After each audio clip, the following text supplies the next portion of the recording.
Hey there, my friend. Have you ever wondered how to start seeing life-giving, awesome relationships in your life? Well, that's something I really struggled with for a long time until the Lord started showing me how to actually see those things manifest in my life. I'm going to be sharing that with you today here on 5 Minute Mentoring.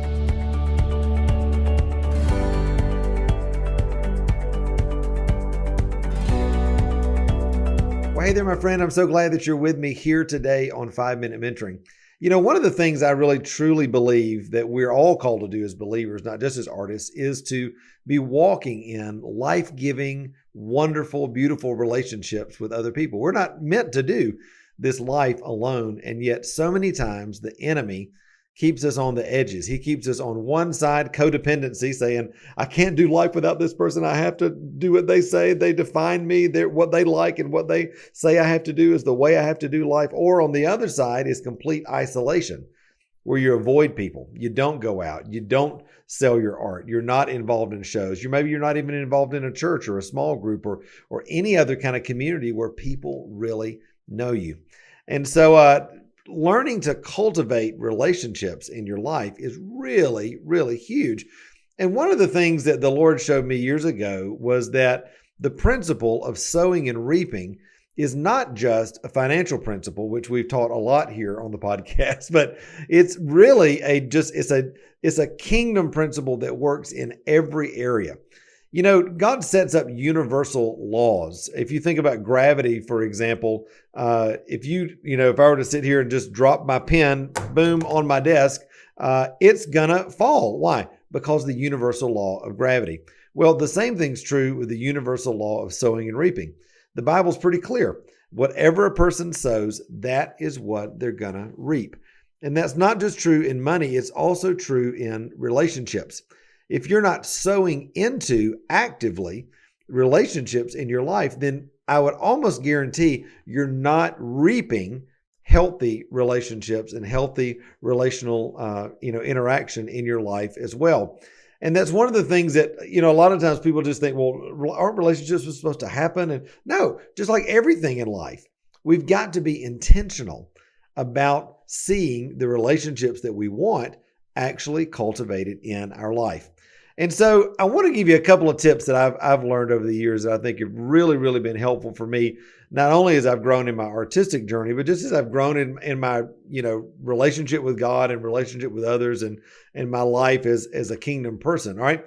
Number one, I think if you can speak to people and when you speak to them, speak according to their design, not just their demonstration. What does that mean? Oh, this is huge.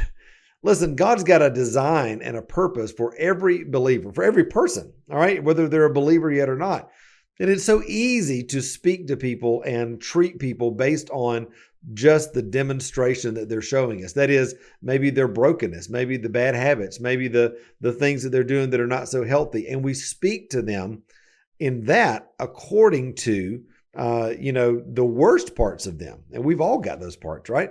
As opposed to being able to see them by the Spirit of God and speak to them by their design, which is number two. We've got to begin to pull out the gold from people. So we bless their design, we recognize their design, and then we look through the rocks and the dirt and all the other stuff that may be in somebody's life, and we say, hey, I see gold in you. I want to affirm that. I want to pull that out. I want to elevate that in your life. All right. And again, these are two things already that you're doing. This has nothing to do with you yet.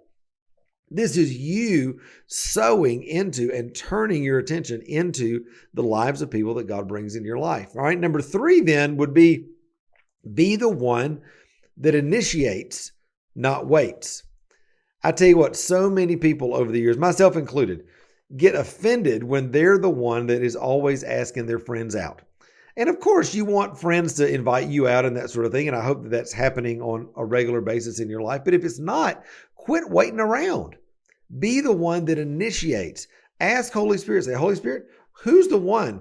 Who's the person I should ask out for dinner after church on Sunday? Who's a person that may want to go walk with me? Who's a person that maybe we could all get together and have a big creative party or a big just day in the studio together?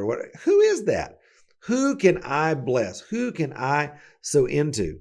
Because here's the thing, if you always wait on others to sow into you, a lot of times you'll be waiting a long time, and the enemy will use that, I'm telling you, 100% in your life.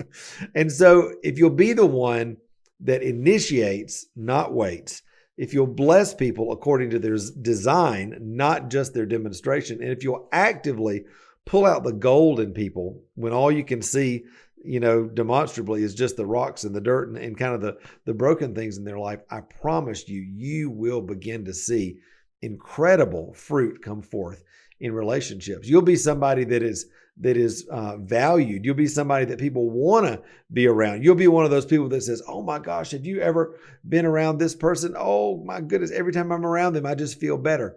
And listen, the Bible's true. Whatever you sow, that's what you're going to reap. Proverbs also says, he who refreshes others will himself be refreshed. So if you're looking for relationships, if you're looking to grow in that area, start sowing, and I promise the Lord will bring the fruit of relationships in your life. All right.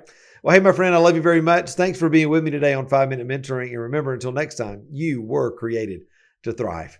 All right. Bye.